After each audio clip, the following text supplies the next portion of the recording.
Hello friends, कैसे हैं आप सब लोग। मैं अविश्रांत आपका तैयारीपुर चैनल पे एक बार फिर से स्वागत करता हूं।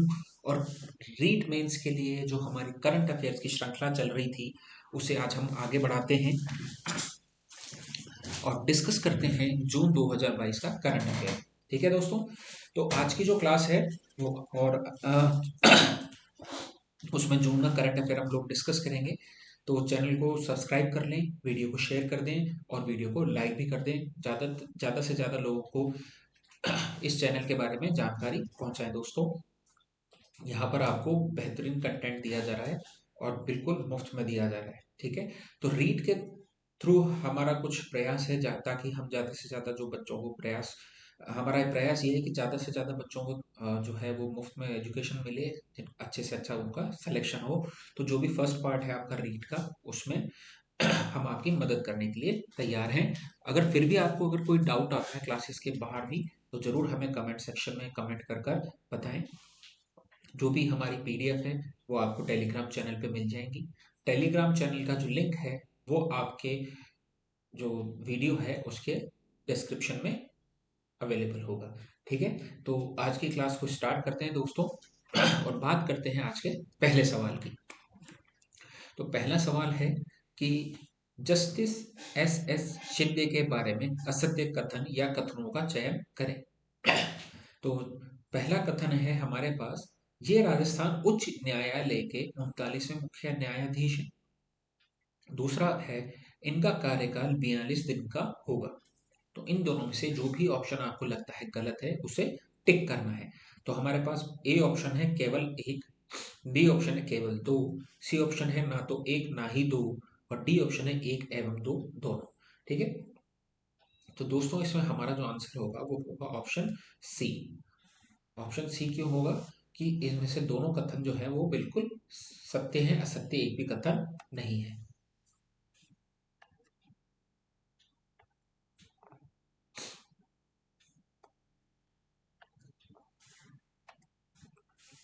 तो ऑप्शन सी हमारा राइट आंसर हो जाएगा। जस्टिस एस शिंदे कहां से बिलोंग करते हैं दोस्तों? महाराष्ट्र से। और ये क्यों चर्चित रहे हैं? ये चर्चित इसलिए रहे हैं कि रात में भी सुनवाई करने के लिए जाने जाते हैं, कि कई केसेस की सुनवाई इन्होंने रात में करी है। तो इसलिए जस्टिस एस शिंदे जो है वो हमारे लिए एक महत्वपूर्ण पर्सनैलिटी या व्यक्तित्व हो जाते हैं। चलिए अगला सवाल देखते हैं, देखते हैं कि उसमें क्या है। अगला अच्छा सवाल है कि राजस्थान के पहले आयुर्वेदिक चिकित्सा पद्धति पर आधारित मेडी टूरिज्म वेलनेस सेंटर की स्थापना कहाँ की गई है? ठीक है, पहला ऑप्शन है आपके पास खमनोर। खमनोर कहाँ है? राजसमंद। दूसरा ऑप्शन है जेतपुरा, बूंदी के अंदर। तीसरा ऑप्शन है आमेर, जयपुर के अंदर, या नू, भरतपुर के अंदर। दोस्तों तो इसका आंसर हो जाएगा हमारा ए ऑप्शन, खमनोर, राजसमंद में जो है इस प्रकार का मेडी टूरिज्म वेलनेस सेंटर की स्थापना की गई है।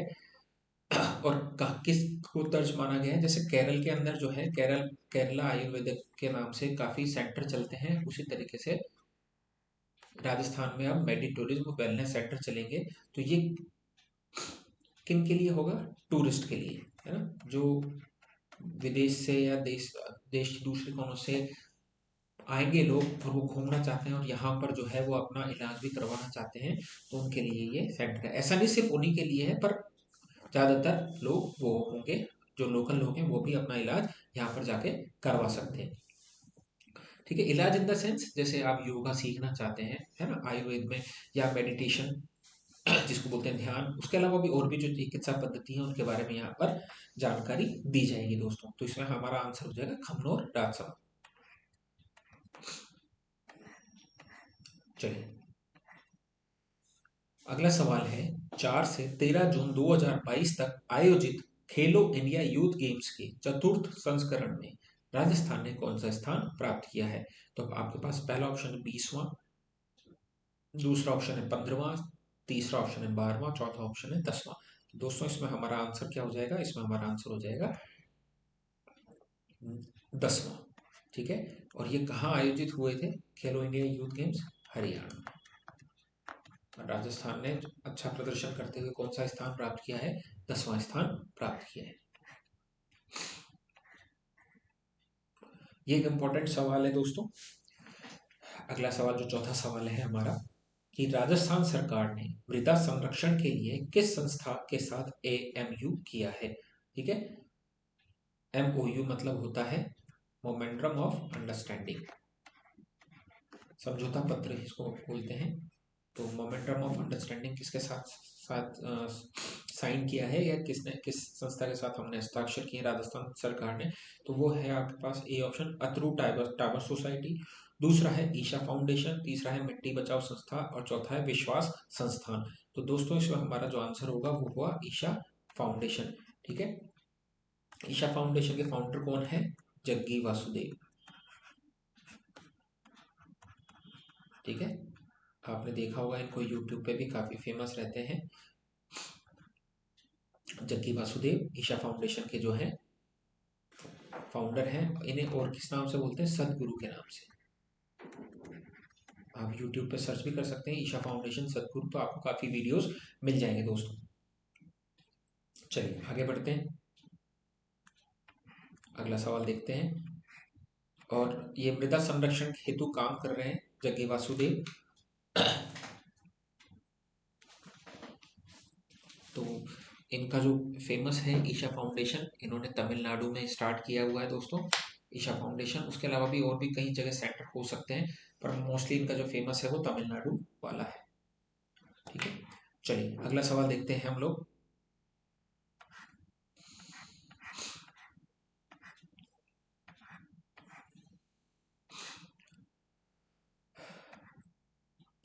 वर्ष 2021-22 के लिए केंद्र सरकार के food safety and standard authority of India FSSAI द्वारा जारी फूड सेफ्टी इंडेक्स में राजस्थान ने कौन सा स्थान प्राप्त किया है।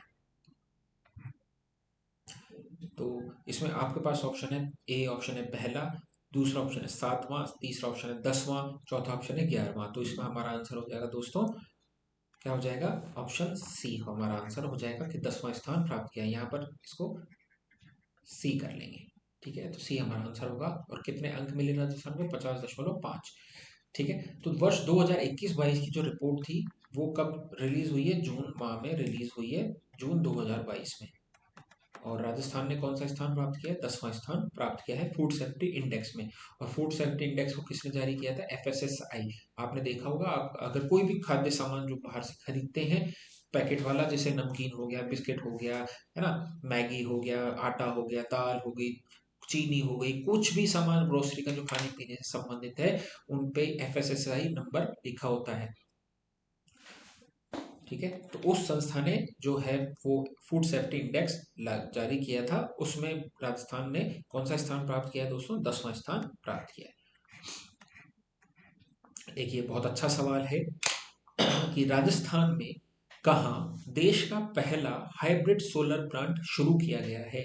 दोस्तों हमारे पास पहला ऑप्शन है इसमें बीकानेर, दूसरा ऑप्शन है जोधपुर, तीसरा ऑप्शन है बाड़मेर, चौथा ऑप्शन है जैसलमेर। तो दोस्तों इसमें हमारा जो आंसर हो जाएगा वो हो जाएगा जैसलमेर। कि जैसलमेर के अंदर जो है वो राजस्थान का पहला हाइब्रिड सोलर प्लांट शुरू किया गया। और हाइब्रिड क्यों बोल रहे हैं, कि सोलर के साथ साथ इसमें पवन ऊर्जा का भी जो उपयोग किया गया है, सौर ऊर्जा प्लस पवन ऊर्जा, wind energy plus solar energy जो है इस प्लांट में यूज की गई है। और ये अडानी एंटरप्राइजेज जो अडानी कंपनी है उसका है प्लांट, और इससे 390 मेगावाट बिजली का उत्पादन किया जाएगा। 390 मेगावाट बिजली इसका उत्पादन किया जाएगा इस प्लांट के द्वारा। तो देश का पहला हाइब्रिड सोलर प्लांट होगा दोस्तों, जो कहाँ होगा, जैसलमेर के अंदर।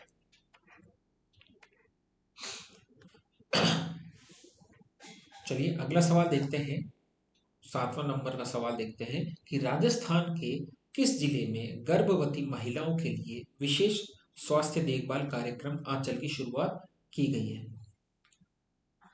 आपके पास पहला ऑप्शन है सिरोही, दूसरा ऑप्शन है करौली, तीसरा ऑप्शन है बाड़मेर, चौथा ऑप्शन है हनुमानगढ़।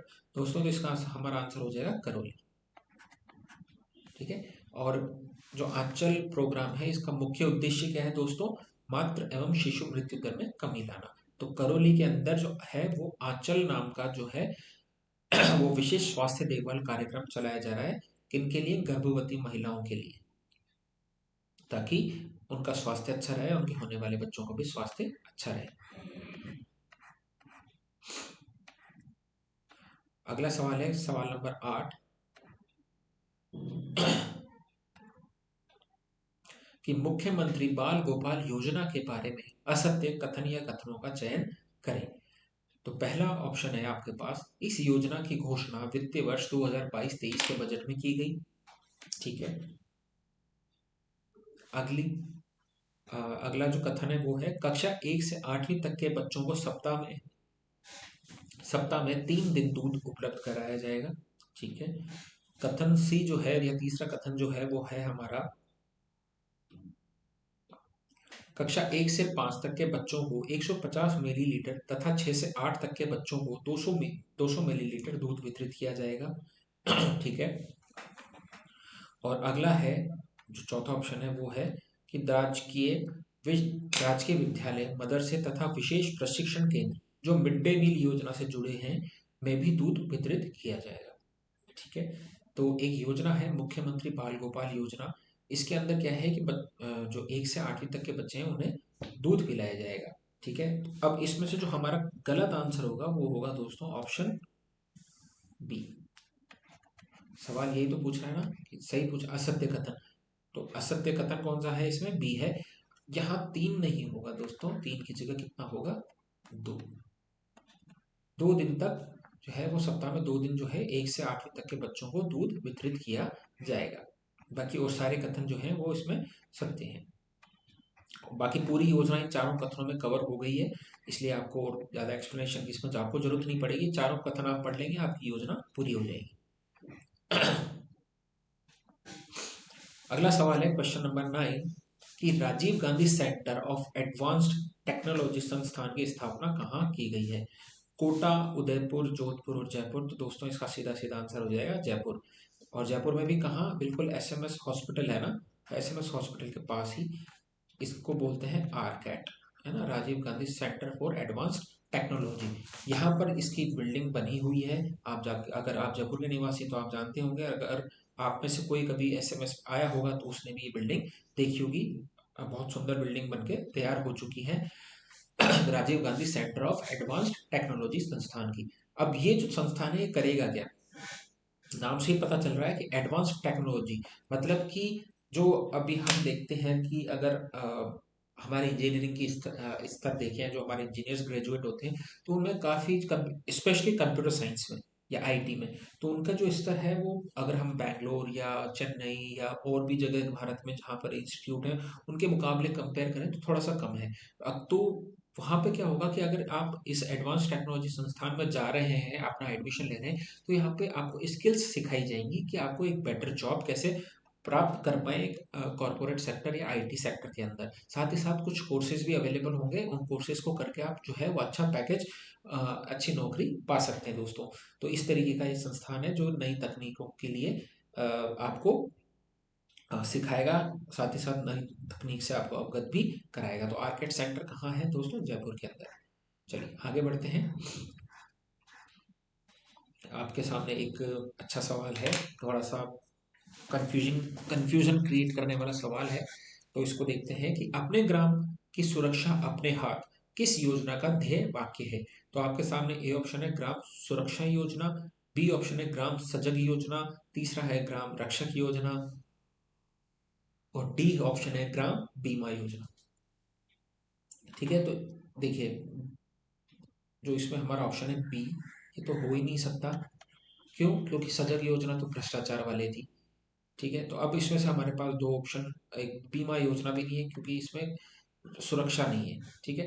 तो अब बात करते हैं ए और सी में, ग्राम सुरक्षा योजना या ग्राम रक्षक योजना। तो दोस्तों इसके लिए आपका ऑप्शन हो जाएगा सी ऑप्शन, ग्राम रक्षक योजना का ध्येय वाक्य है क्या? अपने ग्राम की सुरक्षा अपने हाथ। ठीक है। तो इस योजना का जो उद्देश्य है वो क्या है? ग्रामीण क्षेत्रों में आंतरिक सुरक्षा एवं अपराध नियंत्रण के लिए ग्रामीण और पुलिस में सामंजस्य तथा आपसी संवाद से विश्वास कायम करना, कि पुलिस से जो है वो संवाद करे जो ग्रामीण लोग हैं, साथ ही साथ ग्राम जो भी क्षेत्र है ग्रामीण क्षेत्र उसमें आंतरिक सुरक्षा की बढ़ोतरी हो। उसके लिए क्या हो कि आसपास ग्रामीण लोग और पुलिस जो है वो आपस में सामंजस्य बिठाएं। तो ये है ग्राम सुरक्षा, ग्राम रक्षक योजना, जिसका ध्येय वाक्य क्या है, अपने ग्राम की सुरक्षा अपने हाथ। ठीक है दोस्तों, चलिए अगला सवाल बात करते हैं। बहुत इंपॉर्टेंट सवाल है, इसको ध्यान रख लीजिएगा। एक बार मैं एक स्टार मार्क कर दूं, अगर ये नहीं पूछा गया होगा अभी तक तो ये पूछा जा सकता है आपसे पेपर के अंदर, कि महाराणा प्रताप का पैनोरमा किस स्थान पर बनाया जाना प्रस्तावित है। जून में घोषणा हुई थी दोस्तों। इसमें चारों ऑप्शन देखिए आप। ए ऑप्शन है कुंभलगढ़, बी ऑप्शन है चावंड, सी ऑप्शन है चित्तौड़गढ़, डी ऑप्शन है मांडलगढ़। तो दोस्तों इसमें आपका जो आंसर हो जाएगा वो होगा बिल्कुल सही, आपने पहचाना है, चावंड होगा। चावंड को महाराणा प्रताप ने अपनी राजधानी भी बनाया था दोस्तों, तो इसमें चावंड होगा। यहाँ पर महाराणा प्रताप का पैनोरमा बनाया जाएगा। ठीक है, और इसकी जो राशि होगी कम से कम 5 करोड़ रुपए लगेंगे इस पैनोरमा का निर्माण करने में। चलिए अगला सवाल है हमारा, हमारे खिलाड़ी से संबंधित है, कि सरिता मोर का संबंध किस खेल से है। तो दोस्तों सरिता मोर का जो संबंध है वो कुश्ती खेल से है।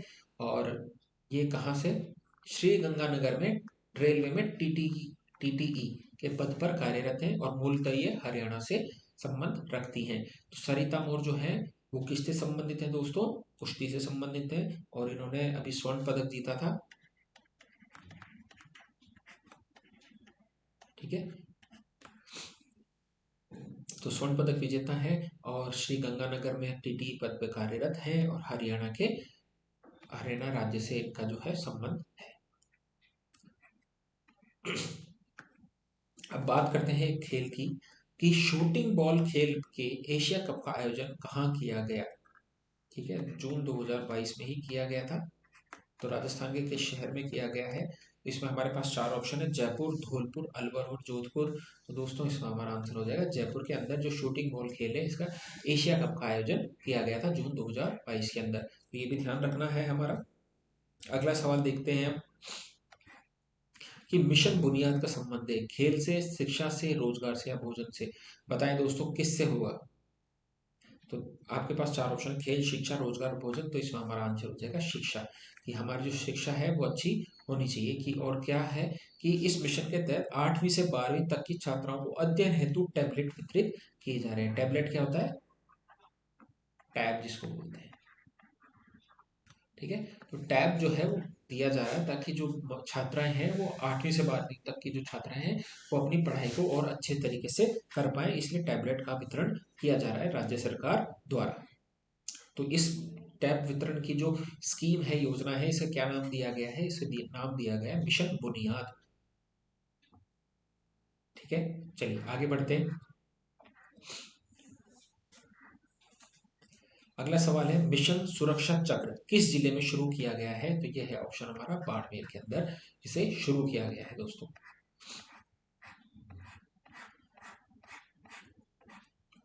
अगला सवाल है कि अब ये मिशन सुरक्षा चक्र जो है वो किससे संबंधित है हमारे, एक तो अंतरराष्ट्रीय बॉर्डर से संबंधित है।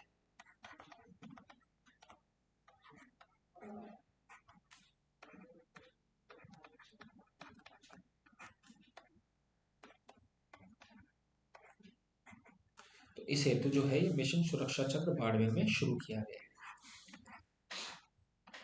और आज का आखिरी सवाल इस क्लास का जो कि इम्पोर्टेंट है, इसको विशेष ध्यान दीजिएगा दोस्तों, ऐसे सवाल भी अब आपसे पूछे जा सकते हैं। अंतरराष्ट्रीय wedding planning company the not, क्या नाम है इसका, नॉट मतलब होता है गांठ। ठीक है, द नॉट ने यूनिक वेडिंग डेस्टिनेशन सूची में भारत के किस एकमात्र शहर को स्थान दिया है। ठीक है, तो एक वेडिंग प्लानिंग कंपनी कौन सी है, द नॉट। ठीक है, ये इसका जो कार्य है वो क्या करता है कि यूनिक वेडिंग डेस्टिनेशन की इसने क्या करी है, लिस्ट जारी करी है। भाई दुनिया में 11 देशों की सूची इसने जारी करी थी, 11 देशों के कुछ स्थानों की सूची जारी जारी करी थी, कि यहाँ पर यूनिक मतलब अद्वितीय, मतलब उस जैसा कोई नहीं। तो उसने 11 देशों के कुछ स्थान दिए थे, उनमें से भारत से सिर्फ एक शहर लिया था इस कंपनी ने। इसकी सूची में भारत का सिर्फ एक शहर था, वो कौन सा शहर है, हमारा सवाल ये है। तो आपके पास ऑप्शन है जयपुर, जोधपुर, जैसलमेर और उदयपुर। तो इसमें हमारा आंसर हो जाएगा दोस्तों उदयपुर। ध्यान रखिएगा उदयपुर को द नॉट ने शामिल किया था। ठीक है, तो ये जो उदयपुर है वो कौन सी सूची में लिया था? Unique wedding destination. यूनिक मतलब बिल्कुल अलग, उसके जैसा कोई नहीं, अद्वितीय जिसको हिंदी में बोल सकते हैं। वेडिंग मतलब शादी, डेस्टिनेशन मतलब स्थान। तो इस सूची के अंदर कौन सा शहर राजस्थान का लिया गया है भारत का? तो भारत का एकमात्र शहर उदयपुर इस सूची में शामिल है दोस्तों। ठीक है, तो ये हो गई आज की क्लास हमारी। ठीक है, अगर फिर भी आपको कोई डाउट है, किसी भी प्रकार की कोई समस्या आती है, तो जरूर हमें कमेंट सेक्शन में कमेंट कर दीजिएगा। तब तक अपना ध्यान रखिए, पढ़ाई करते रहिए, अपना स्वास्थ्य का खास ध्यान रखिए दोस्तों, बीमार नहीं पड़ना है, क्योंकि अब जो है मच्छरों का सीजन चालू हो गया है। तो बिल्कुल बीमार ना पड़े, बिल्कुल अपने आप को सब सही रखें, क्योंकि ये बिल्कुल क्रंच टाइम है। 15-20 दिन में आपका पेपर होने वाला है, तो बिल्कुल तैयार रहें दोस्तों। मिलते हैं अपन नेक्स्ट क्लास में। Till then, bye.